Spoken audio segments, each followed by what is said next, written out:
Welcome back. हसास इदारों ने भारतीय साइबर अटैक का सुराग लगा लिया। ISPR के मुताबिक भारतीय खुफिया इदारे मुतादिद साइबर क्राइम करने वाले थे। सरकारी और दिफाई हुकाम के मोबाइल और आलात हैक करने का मंसूबा था। दुश्मन एजेंसियों के मुख्तलिफ टारगेट की तहकीकात की गई। पाक फौज ने साइबर हमले रोकने के लिए ज़रूरी हिफाजती इंतजाम बढ़ा दिए। तमाम हुकूमती इदारों को साइबर सिक्योरिटी के इक़दामात की एडवाइजरी जारी कर दी गई है और इसी तमाम तर सूरत हाल पर बात करेंगे। हमारे साथ इस वक्त तज्ज़ियाकार मारिया सुल्तान साहिबा मौजूद हैं, उनसे बात करते हैं। मारिया साहिबा, क्या कहिएगा, भारत की जानिब से इस तरह के अटैक का होना क्या चाहता है भारत करना? देखिए, इस किस्म के जो हमले हैं भारत की तरफ से उस बात की अक्कासी करते हैं कि पाकिस्तान कोई खुली जंग करने के लिए तैयार है और अगर ये सिलसिला जारी रहता है तो यकीनी तौर के ऊपर ये पाकिस्तान के लिए एक जंग के मुतरादिफ है।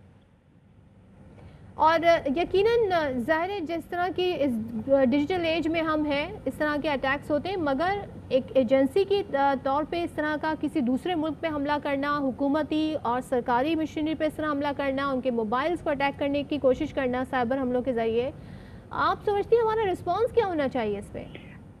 देखें, जो हिंदुस्तान की तरफ से कोशिश की गई है वो इस बात की अक्कासी करती है कि इस वक्त हिंदुस्तान की तमाम तर मशीनरी पाकिस्तान के खिलाफ किसी भी किस्म की कार्रवाई करने के लिए तैयार है और न सिर्फ कार्रवाई करने के लिए तैयार है, जो वो अहकामात जारी कर रहे हैं वो बैनुल-अक़वामी असूलों के मुताबिक एक जंगी हैसियत रखते हैं।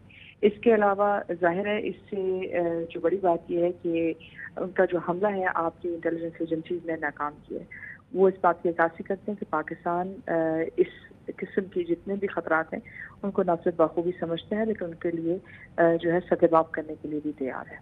और दूसरी जानिब हम ये भी देख रहे हैं कि भारतीय एजेंसी रॉ की अमन व अमान की सूरत हाल ख़राब करने के लिए सीरियल क्रैकर हमले की भी एक मंजर पूरा एक सामने आया मंसूबा। तमाम क्रैकर्स हमलों में RGD1 मवाद भी इस्तेमाल हुआ और रॉ इसमें मुलव्वस है। यकीनन मामनत भी यहाँ से हासिल हुई होगी।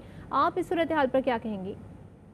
देखिए, जो चीज़ इस वक्त वाज़ेह है वो ये है कि 26 फरवरी 2019 के बाद और ख़ासतौर पर लद्दाख के बाद हिंदुस्तान की इंटेलिजेंस एजेंसीज और हिंदुस्तान की अफवाज अपनी जो नाकामी है वो पाकिस्तान पे किसी किस्म के हमला या पाकिस्तान को नुकसान पहुंचाने के लिए जो है उन कोशिश से पूरा करना चाहती हैं। इसलिए इस वक्त जहां उनको ह्यूमन इंटेलिजेंस या बाकी तरीक़ेकार से आपके मुल्क में अगर वो दहशतगर्दी नहीं कर सकते तो वो गैर रवायती तरीका इस्तेमाल करके आपके मुल्क में एक अमली या एक फिजिकल अटैक करना चाहते हैं। अगरचा इस वक्त उन्होंने साइबर अटैक यूज़ किया है, अगरचा इस वक्त क्रैकर जिस किस्म की जो तमाम चीज़ें हैं वो नहीं लगता कि इतना बड़ा अटैक जो है शायद रूनमा हो, लेकिन इसके जो एक्चुअल इफेक्ट्स हैं ये इस बात पर मुनहसर हैं कि वो कहाँ अटैक करते हैं, किस तरह करते हैं, उसका कितना नुकसान हो सकता है। ये एक दहशतगर्दी के खिलाफ दहशतगर्दी की अक्कासी करता है, दहशतगर्दी की अक्कासी करता है, बल्कि स्टेट स्पॉन्सर्ड टेररिज्म की अक्कासी करता है। भारत की जानिब से ओछे हथकंडों का सिलसिला जारी है। कभी साइबर क्राइम के ज़रिए